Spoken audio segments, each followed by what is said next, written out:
Kia ora, my name's Sian. I work for the Taranaki Kiwi Trust. So Ben and I did a Curious Minds project together called Harapa Kiwi. And the main aim of that project was to see if we could track transmitted kiwi using a drone. So I might just tell you a little bit about how that idea came about and why we want to track kiwi using drones. So I spent 3 years tracking kiwi on Taranaki maunga.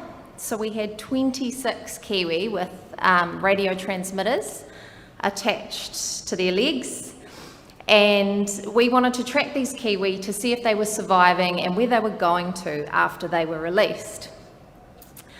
So as you can imagine, tracking kiwi while on the ground using a small receiver and an aerial is not very easy. The terrain up on the mountain is pretty gnarly, and sometimes you had to be within sort of 50 metres of these birds to actually pick up a signal. To make things even harder, these young birds can travel up to 1 kilometre each night. So when you're getting them in one spot one day, you can go back to that spot the next day and they're miles away and they're not using tracks, obviously. So they're in the middle of nowhere. So what we thought we would do was bring in a fixed wing plane. And this did help us out quite a bit, but it was a bit of hit and miss. And the pilot that we used was actually based in Nelson, which made things a bit harder.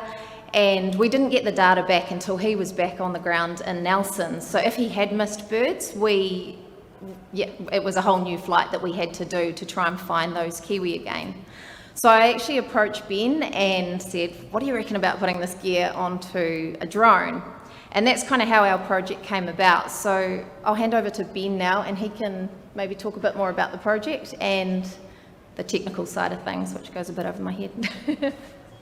Thank you, Sian. I wish we had a cool name like Weather Watcher. We've got a drone pilot's not too bad, but we're locating these kiwi, which is awesome. There's a whole bunch of range of techniques, and Sian just identified a few there, and there's a whole bunch of unique opportunities. And we mentioned the ability how they can roam. And it's difficult to traverse this environment, as Sian's mentioned. So keeping it simple, let's just take a working product and integrate it into another working product. And this is the result of, we have it on display over in the corner. You're welcome to have a look later on and ask any questions, touch and feel, by all means. But engage the kids, engage the youth. They've got some interesting ideas, and so that led our pathway into a tiered approach. Let's start small and then scale up as we have success. So we developed some techniques and was working with the Aotearoa School through the Curious Minds project, as most of these projects are discussed tonight. And Sian was influential in the methodology and how it's done, etc. I'm there to help support with the drone flying and the flight paths and how we were actually going to sort of manoeuvre the drone so we got a good result. We needed to back it up. So we're finding the pings, the noise with the drone and the mechanism, but we obviously wanted to ground truth it. So Sian and her team had previously recorded the location of these little transmitters that hid in the bushes and the vegetation and the little burrows, trying to replicate the kiwi in its environment. And we were getting, what sort of proximity we were getting versus the plane. It was within 5-10 metres, 20 metres. Very precise, as opposed to being 1 kilometre out and having to traverse multiple tracks to get to that location. And it's really awesome to see the young crew here today and at the Aotearoa School as well, taking a real interest in using technology with our native bird. And we've got a replica there, which is cool.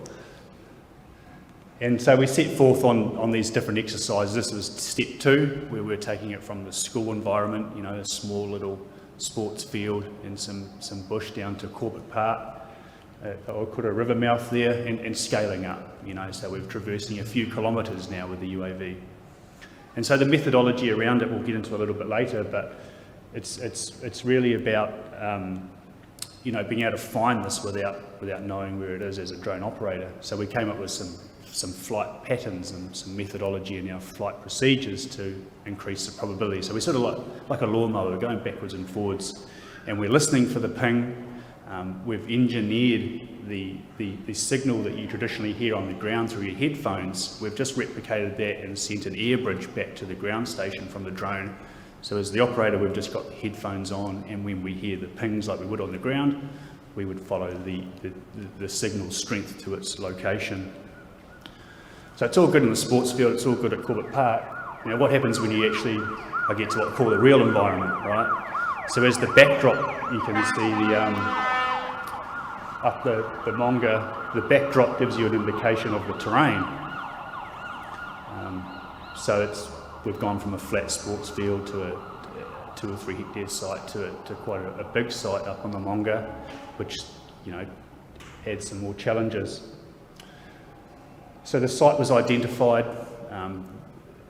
What we're in search of, Coco the kiwi. Coco the kiwi, who was on it, sitting on an egg at the time, Yep. which is awesome. So it was up somewhere around there, we got told, and we want to search within this area, please. And so we have this sort of grid pattern that we've formulated to do it. And you notice the difference in pattern is because, you know, the land and the topography is quite different, and the trees and the ravines and the overhangs are quite different. So we had good success as we'd changed the orientation of the antenna and the craft itself.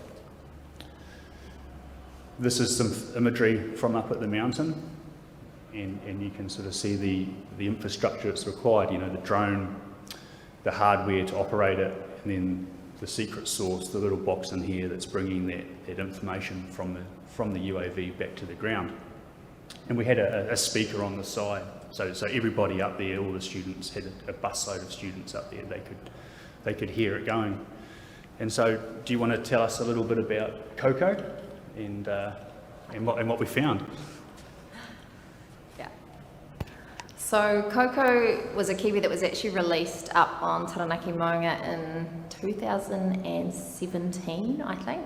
So Coco was a captive bird from Otrahonga Kiwi House, and he was released in May 2017, and by September he had already found a mate and was breeding, which is awesome. So once birds do settle down and start breeding, they set out what we call territories, and they're a lot easier to track. So we thought we'd start with Coco, we knew Coco's territory, and I'd actually been out on the ground and marked Coco's exact nest location as well. So usually kiwi move to different burrows each night, but when they're breeding, the males will sit on the eggs for over 100 days, or in with their chicks for over 100 days. So we knew that Coco was going to be in that same location.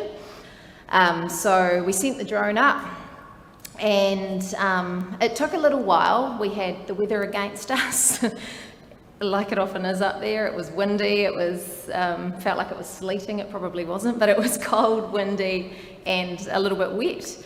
So obviously that didn't help with the drone flying, but we did eventually pick up a signal on Coco, and we got within 35 metres of where Coco actually was sitting on that nest, which is awesome, but as Kiwi practitioners and handlers, that's close enough to be able to go in on foot and know that we can actually pick up that bird if we need to, or catch that bird, or whatever we're needing to do. We know that that's close enough for us to actually go in and identify exactly where that bird is located.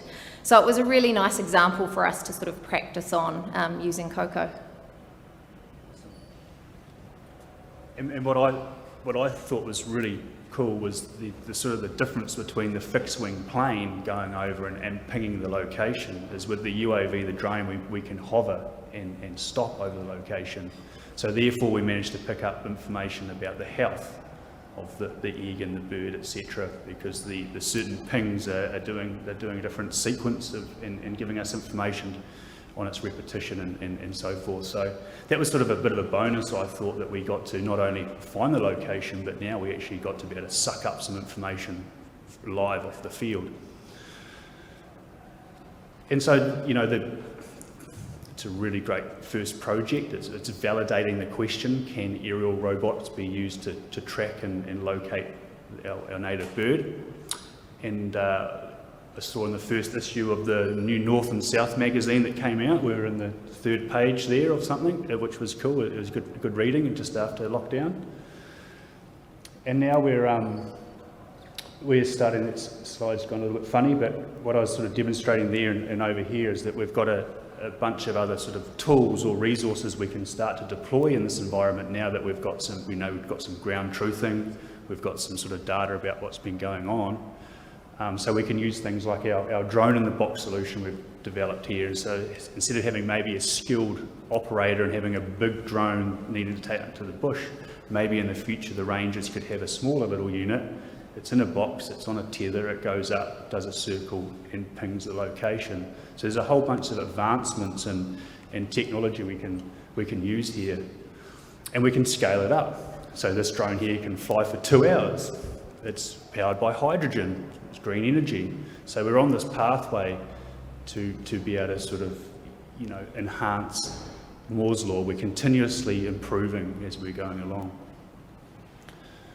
Really great success story. I think there's a really good opportunity here to develop this technology further.